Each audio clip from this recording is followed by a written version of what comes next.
Nuk kanë fund bëmat e ministrave të Edi Ramës. Ermal Nufi mori drejtimin e Ministrisë së Mbrojtjes në shkurt, duke zëvendësuar Pirovengun, i cili e ktheu ministrinë në vend qokash për familjarët, por nuk mbeti pas as Ermal Nufi, i cili ka bërë miliona duke shëtitur nga njëri bord në tjetrin. Sipas deklaratës pasurore të dorëzuar prej tij në vitin që lan pas, rezulton se Nufi ka marrë 7 paga shteti, 5 prej të cilave si antar bordi, 2 të tjerat si ministër dhe te Albpetrol. Zëri më i lartë të ardhurave rezulton nga projekti strategjik Durrës and Marina, ku ministri ka deklaruar 18.000 euro të ardhura neto vetëm për vitin 2015. Një tjetër përfitim i rëndësishëm rezulton nga kompania shtetërore e prodhimit ushtarak Kajo SHA, ku Nufi ka deklaruar 1.289.276 lek. Të ardhura neto nga pjesëmarrja në bordin drejtues. Lista e pagesave vijon me 471.240 lek të përfituara nga Albpetrol, 106.250 lek nga Agjencia Shtetërore e Kadastrës dhe 51.000 lek nga Autoriteti Rrugor Shqiptar. Në total vetëm nga pjesëmarrja në borde dhe këshilla drejtues. Ministri i Mbrojtjes ka deklaruar përfitime që kalojnë 3.7 milion lek, pa përfshirë pagën e tij si drejtues në sektorin publik. Po sipas deklaratës së pasurisë, deri më 10 korrik 2025,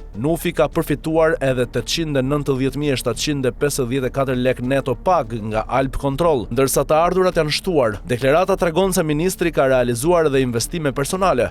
Më 9 maj 2025, ai ka bler një automjet në pronësi të plot me vlerë 15.000 euro, transaksion i regjistruar me kontratë zyrtare. Përfitimet e Nufit nga bordet: Durrës and Marina 18.000 euro, Kajo SHA 1.289.276 lek, Albpetrol SHA 471.240 lek, Agjencia Shtetërore e Kadastrës 106.250 lek, Autoriteti Rrugor Shqiptar 51.000 lek. Prej muajsh Ermal Nufi është shoqëruar me akuza dhe denoncime publike për konflikte të mundshme interesi. Pamfleti ka raportuar më herët se vëllai i ministrit Edmir Nufi është aksioner në kompaninë Maritime Logistics, e cila operon në terminalin e kontenerëve në portin e Durrësit. Sipas dokumenteve të publikuara më parë, kompania u pajis me të drejtën e ushtrimit të aktivitetit në port në periudhën kur Ermal Nufi po ngjitej në strukturat e larta të qeverisë. Pikërisht këtu janë ngritur dyshimet për konflikt interesi, pasi Ministria e Mbrojtjes ka nënvarësi struktura që ushtrojnë kontroll dhe mbikëqyrje në zonën portuale. Një tjetër element që ka shoqëruar debatet publike